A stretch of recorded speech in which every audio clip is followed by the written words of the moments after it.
Hey guys, welcome back to my channel. My name is Brittney Bundles, and today's video is going to be all about the best payment method for drop shipping.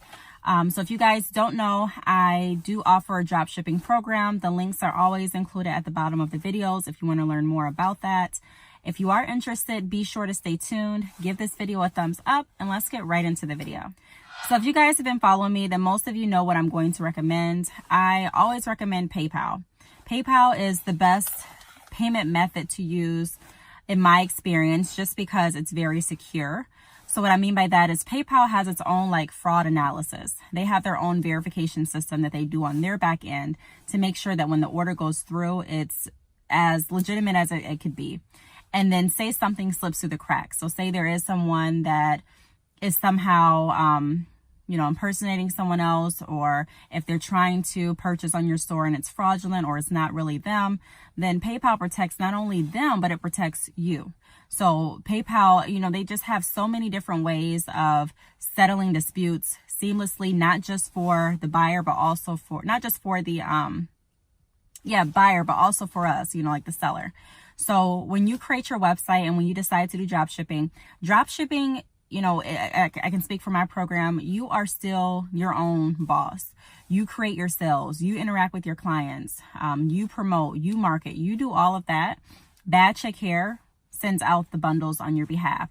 So it just cuts away the inventory portion, because you need inventory or you need a supplier in order to have a hair business, obviously, because your customers, you're supplying hair. And if you don't have the hair on hand, you need to be getting it from someplace else. So this is what drop shipping does. So with that being said, when you create your website, you're still in control of how your customers purchase your products. So whether that be via credit card, whether that be through Stripe, Shopify payments, cash on delivery, there's a couple different options that you can choose from depending on what platform you go through. Now, if anyone is drop shipping through Bad Chick Hair, or if you're drop shipping through anyone, I recommend that you use Shopify. Shopify, it's so much better, and I have videos explaining why. So I'm not really going to take too much of your time going over that in this video, but it is a really great platform to use for various reasons. If you're someone that has not created your website and you are wanting to get started with your hair business, I strongly recommend using Shopify. I do have a link at the bottom of this video as well, where you can go ahead and sign up and start your website through Shopify, and also get a free trial so that you can see how you like it.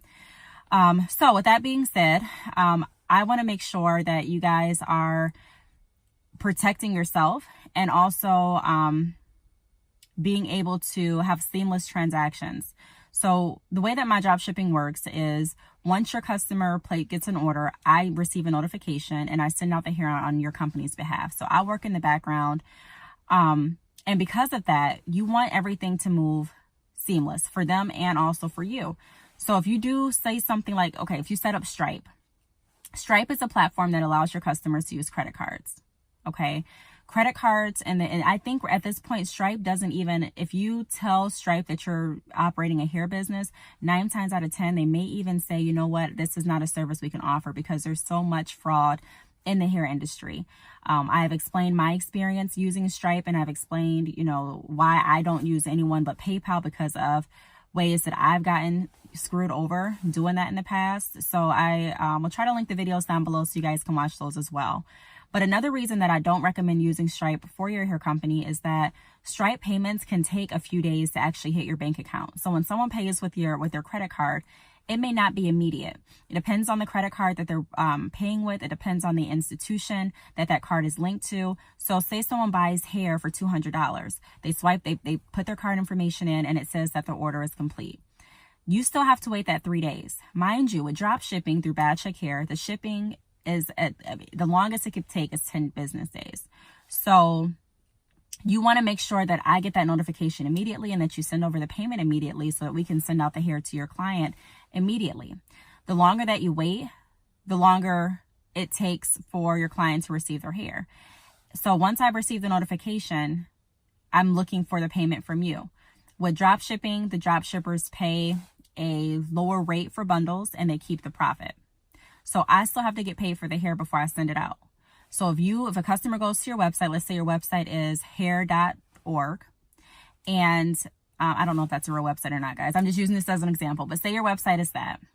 And customer goes in, they put their cart number in, and they order. Okay, so that customer is expecting hair. So I get a notification. I'm like, hey, I see you got an order. You know, this is how much it costs. I'll send you a link to PayPal so you can pay for the order and I can send out your hair to this client.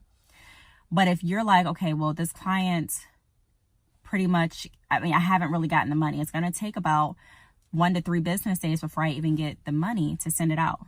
So we're waiting that time frame, which is going to push it back. If your customer ordered something that's not in stock, for example, or they ordered something that's going to take a little longer to prepare, a customized order or anything like that, then it prolongs the process.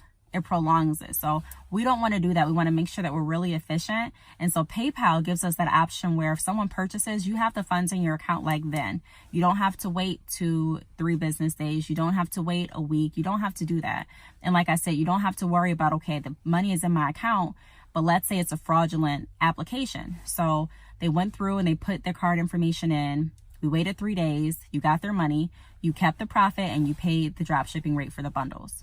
Okay, so everything's great. The client got their hair and everything. So say that it was a fraudulent order and the card holder actually gets their card and they're like, wow, I didn't order anything from hair.org. They contact their bank institution and their bank typically goes it fights for them. So their bank will fight against you saying, you know, we need this money back because my client, my member, my customer did not authorize this charge. So at that point, you either have a hold on the funds in your account or you have a withdrawal. You know, don't even try to go ahead and take the money out immediately thinking that's going to save you because it probably won't. It'll go ahead and withdraw or have a negative balance in your account. So you'll still be owing the money.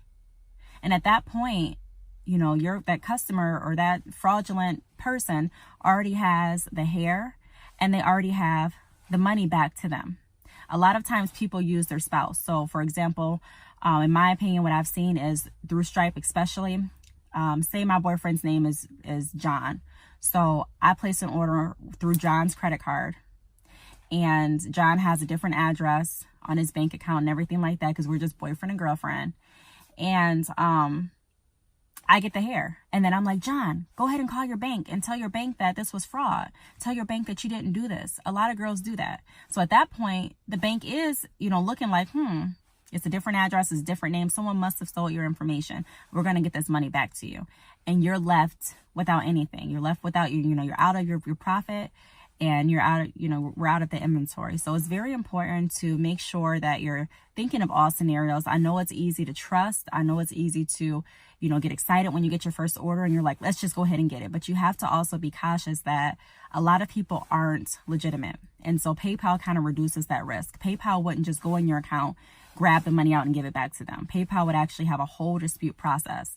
And typically PayPal directs that customer to contact the company directly instead of going through like a third party bank or through another financial institution. So PayPal is very secure. It does help reduce fraud and it's also a quicker time frame. Also with PayPal is very convenient because like I mentioned with drop shipping, you are going to be keeping the profit off of your sales.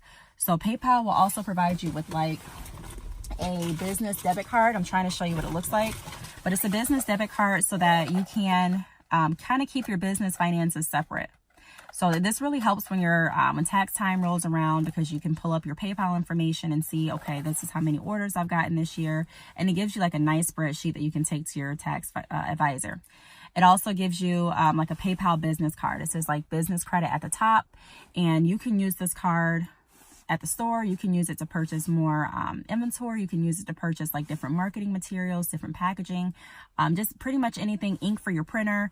I'm just trying to think of some of the things that I use it for, but you can use it for different business expenses. You know what I mean? And even if it's something where it's not a business expense and you just need funds and say you forgot your cards at home, but you only had this one, you can use this at most stores. So PayPal will give you a card, which is very, very convenient. And also PayPal has this thing called PayPal credit, which it allows you to purchase things off credit. So I know like at the bottom of my website, I do offer finance options through PayPal, and that's what PayPal credit is.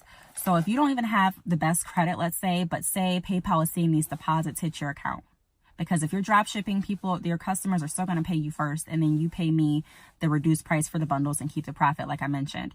So PayPal is going to see these orders hitting your account, hitting your account, hitting your account. And even if you have bad credit, I've seen people that have bad credit still get PayPal credit approved just because they have so many orders. And at that point, PayPal's like, you know, based on their account, even if their credit's bad, based on their account, I know that this person can pay us back. So you can get approved for, like I said, a line of credit. So if you want to upgrade your packaging, if you want to do different like marketing promotions through Facebook, Instagram, through your newspaper, whatever it may be, you actually have some funds on hand to do that. And you can pay for the items directly through PayPal credit. So it's a very seamless transition. I really love PayPal.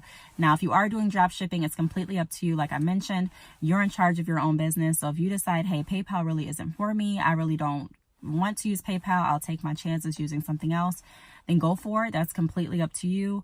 It is the beauty of you running your own business. But if anyone's asking me, you know, what should I use for drop shipping? What should I, even if you're not drop shipping, if you're doing wholesale, I only use PayPal, because I've had experiences where it did not turn out right. And there's a lot, if you look at a lot of different hair companies, some companies still offer credit cards, but a lot of companies just strictly offer PayPal now. And I'm sure it's because of the same thing that I'm referring to. There's so much fraud in the hair industry and with buying bundles. And, you know, think about it. If someone steals hair from you, the first time it happened to me, I actually filed a police report and everything. But it's like, if the police goes to the house, I mean, it's not like someone stole a car. So it's not like the police can just see a car sitting out there and, you know, go ahead and take it back. It's hair. So if the person has the hair installed, what are they going to do? Take it out of their hair and send it back to you? You know what I mean? Like, or if the person, you know, already washed it or dyed it or bleached it, it's like, what are they going to do? Take it and send, you know what I mean? So it's just so hard to recover that. So I want to make sure that you guys are protecting yourself and that we're being very smart with business. So and also it has the extra benefits where you get a card. I don't think Stripe provides you with a card or anything like that, but you get a business card and you get to keep kind of your business finances separate. And you also get the benefit of being able to apply for PayPal credit, and, you know, your chances of being approved being a little bit higher based on PayPal being able to see your orders and transactions. So I hope this answered your questions. I really hope this helps. If you guys have any other questions, like always, feel free to link them below. I am always happy to help. Contact me on social media, DM me, whatever. That information is linked below as well. And I will see you guys in my next video. Bye.